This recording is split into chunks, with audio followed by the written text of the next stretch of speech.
Welcome to the spring edition of the Pearl River County School District's Shining a Light on Success Tour. Come join me as we meet some of the faces of PRC and learn more about the culture and events to which our students are accustomed. Our first stop in this spring edition is with Mr. John Showles, our Superintendent of Education. I stopped by his office to help you get to know him better. Thank you, Mr. Showles, for agreeing to meet with me today. You're welcome. All right, and I know that the parents of our community are really looking forward to getting to know you, so I'm going to try to help them a little bit by asking you a few questions that may help us get to know you a little bit better. So would you mind sharing a little information about you personally, your family, your ideas, that kind of thing?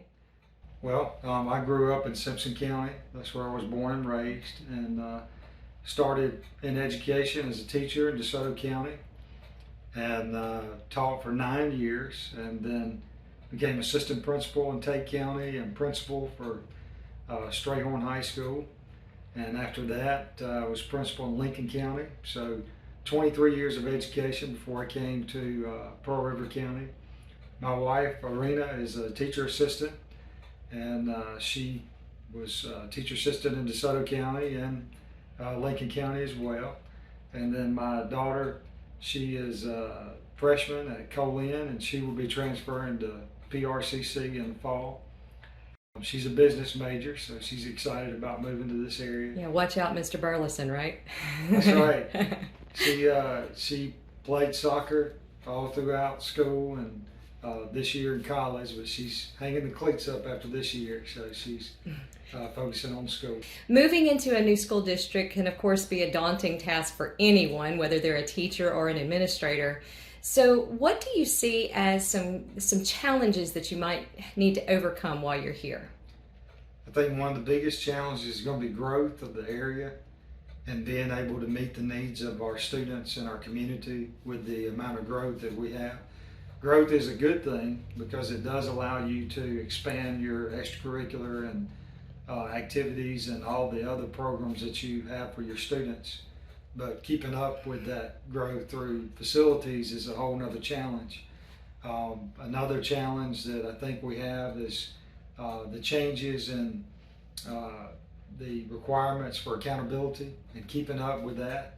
And I think our teachers here have done an excellent job of making sure that the standards are taught and that our students are assessed properly.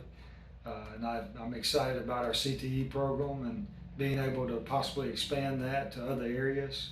So overall, there are a lot of great activities and extracurricular benefits for our students, but at the same time, we've got to look out for the growth and be able to meet those needs.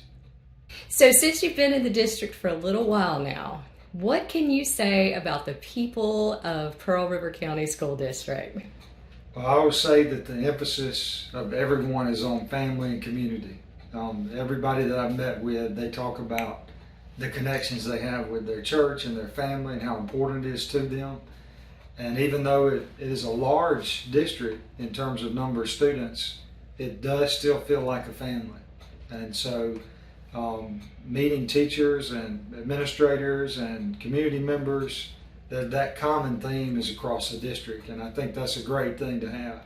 Absolutely. Not every district is focused on family and community like Pearl River County. So. Wonderful. We always say that we always bleed blue, so hope you're ready for that blood change. That's right. And that's, anytime you can have something to rally around, whether it be, I know the middle school is No Limits, and Bleeding Blue is, I've heard that. Just being able to rally around something, a common theme, is exciting for students, parents, alumni, all the people that make up the community. Okay. Well, thank you so much, and I'm looking forward to seeing all the great things that happen while you are our leader here. I'm excited about the future and look forward to meeting all the people in the area. Our next stop is with some of our unsung heroes at PRC, our maintenance department, headed up by Director Hank Graham. Tell me a little bit about yourself and your experience with maintenance work. Well, I started with the school back in 2001 with Luke Enterprises. Was a contractor here at the school as a carpenter. By trade, I'm a pipe fitter on gas lines and oil pipelines. And I came here one summer and got hired, and I've been here ever since 2001. So let's go ahead and talk about some of the big projects you have going on here. Okay, right now the maintenance team is working on renovating the old H building at the elementary campus to turn it into the county office. There will be 19 offices in there, so all our county office people won't be scattered all over the county. So now that's what our maintenance team is working on right now, but we got construction going on all over the school campus. We got a new concession stand out at the baseball field. It's going to be for the softball girls and baseball the boys, with new restrooms in them. And also we're building a new dance facility for our cheer team and dance team at the high school campus. Please tell me a little bit about your team. Okay, I have got Marvin Dewey as our electrician. I have Tom Claybo, which is our waste management personnel, and I got Joe Davis, which is our plumber, and Roy Keaton is actually a contractor. We have a licensed contractor that is also a carpenter, and we have Rodney Dillard, which is a carpenter, and we got Chris Simpler, which is a iron worker, retired military, and they all work great as a team for the school district. Yeah, sounds like they each have something unique to offer. They do. Everybody's got their own unique skill. Well, thank you very much for your time this afternoon, and I'm going to let you get back to it. Thank you. Now let's head over to our Focus on Athletics with Coach Cody Spears, who heads up our powerlifting team. Hey Coach, tell us a little about yourself. Hi, I'm Coach Cody Spears. I was a graduate of PRC 2016.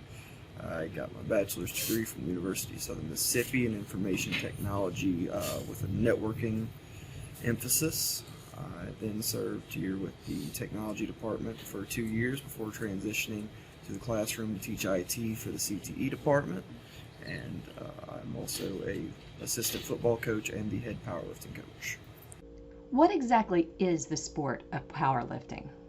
Powerlifting is a sport that involves 3 major lifts that are composed of the squat, the pause bench press, and the deadlift. The goal of the sport is to measure pure strength rather than necessarily explosiveness or speed or bar acceleration. So how did our team do? So far we've competed in the district powerlifting meet. As a team, we finished second. We have 5 lifters advancing to South State.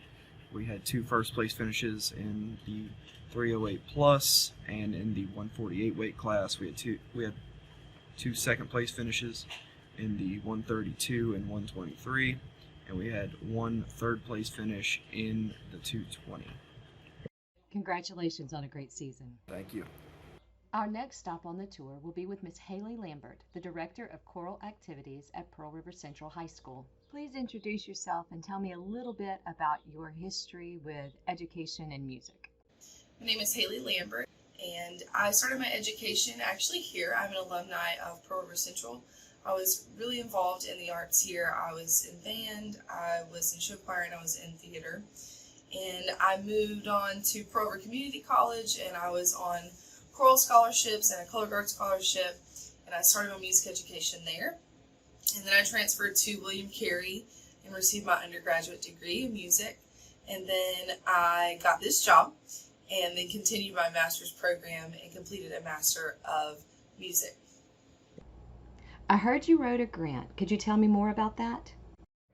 So I have 3 programs on this campus. I have 2 competitive show choir groups and an a cappella group. And the a cappella group really needs microphones to be able to be heard, especially in the auditorium. So we just don't have access to those things. And I decided to, over the summer, write a grant for a sound system and microphones. And thankfully I received that grant. It was rounded up to about $40,000. And I will actually be receiving those microphones March 1st. So really excited for the program and like what that will hold for them. That's awesome. Talk to me a little bit about show choir. Show choir is really complex. A lot of people don't know what all goes into it, but it's pretty intense. I'm the only director for 2 groups, which is not normal. And my groups have been very successful in the past and are currently being very successful in this season. They work really hard. We have rehearsal 3 days a week, an hour and a half a piece, and then acapella rehearses one of those days for 2 hours. So we put in a lot of work, and that work always pays off. We started our competition weekend in Jackson last weekend, and we placed first and second in our division for show choir and first in acapella. So we're off to a really good start this year.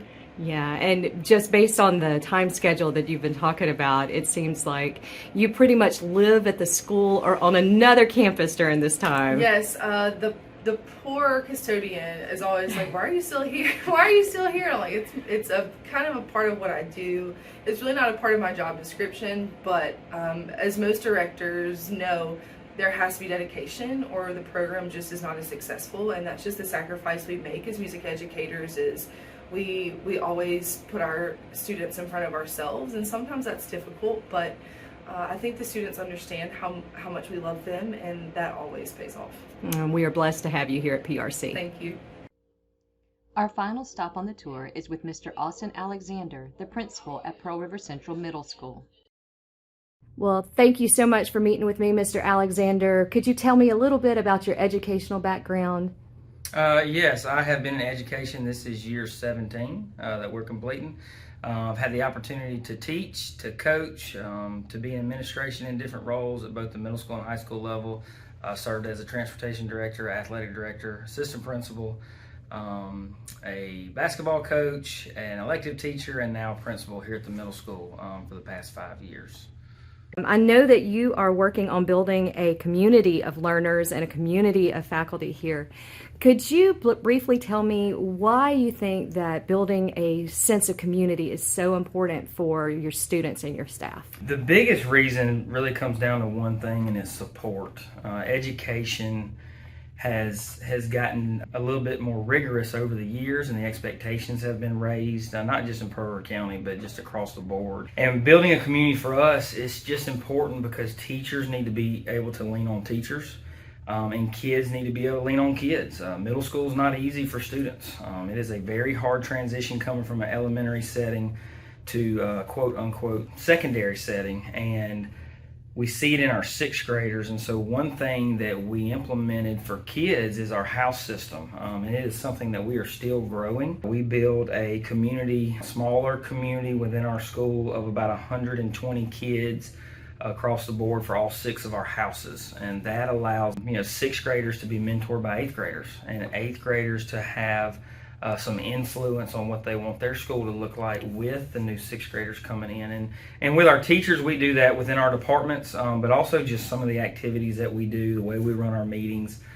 We really push across our teachers not to be silos, that we call, that's what we call it, but to branch out and lean on each other for ideas and support, whether it be professionally or personally. That's something we start off meetings with great things to share, and it's just something we really have embedded in the fabric of what we do, mainly just so they have other outlets for support.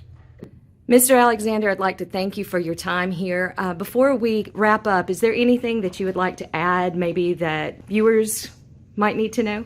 Yeah, I just want to say thank you to to our parents. I want to say thank you for their support that we have from a lot of our parents, and I want to say that community is a big deal to us at the middle school, and we're still in the process of trying to find innovative ways to even broaden and make our community bigger by reaching out to not only our businesses and partnerships that we have with our True Blue program, but also our parents, and finding ways to get them more involved, because we truly believe that education, especially with middle school students, if we're going to be successful, we have to have good parental involvement and support, and we do, but we want even more of it. So I just want to say thank you to the parents who are involved, but also to everybody else that we are looking for ways to get more people involved. So if that's something they want to do, we would love to have them on our campus with us. Thank you so much. And that, folks, wraps up the spring edition of the Pearl River County School District Spotlight on Success.